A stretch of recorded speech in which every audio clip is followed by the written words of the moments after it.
Hey, welcome back to another episode of Historic Headstones of Norfolk. We are here in Cedar Grove Cemetery. We're just going to discuss about certain ways how to read headstones if they're hard to read. I've seen people use, first of all, this is limestone. It's a very, very soft stone. If you rub up against this, it can actually chip stone off. So I recommend people just not touching these. Especially when it comes to the artwork. We have a broken rose up here, which means life cut short, and the stem right there is broken. I've seen people use chalk. They would actually wipe the whole stone in chalk to read it. That is extremely bad for the stone. Don't ever use chalk. I've seen people use shaving cream, shampoo, and other corrosive stuff to put on here where they fill in the gaps of the letters so they can read it with a white. Don't do that, because you're destroying the stone doing that. So if you have a stone that's like here in the sun and you still can't read it, the best thing to do is bottled water. Is to pour bottled water over the stone, just like this.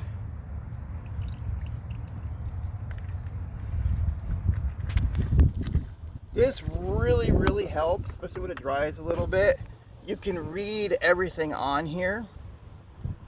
This is how you really want to read a headstone, because the water gets in the gap. Once it starts drying, you'll be able to read it. It's already readable. You see, died December 12th, 1863. So we couldn't read that earlier. We were able to read the name earlier in the sun, but we couldn't read the bottom. Now you can read the bottom. This is the proper way of doing it. I would photograph the stone after doing this, taking it to Photoshop and blowing it up. You can actually read almost everything on here. If you're unclear about the symbol as well, I would just pour water over the whole stone and photograph it, take it into your phone or laptop, tablet, whatever, expand it in the picture, and you'll be able to read everything in here quite perfectly. All right, we're at another stone here next to the last one that we're working on. Another way to read stones is getting a little flashlight, big, small, it don't matter. And if you can't read it, wait till the sun is in the stone is in the shade. And what you can do is you can take the flashlight and read it here. In the memory of, we couldn't read that earlier, Isabella Donaldson, the wife of Charles F. McIntosh, and the daughter of James D. and Ann M. Thorburn, born in Norfolk, June 28, 1827, died in Norfolk, November 26, 1909, and then you have the verse in the bottom. This is an amazing way to read a headstone without touching it or pouring water on it. See, like if you come over here to her husband, in the memory of Charles F.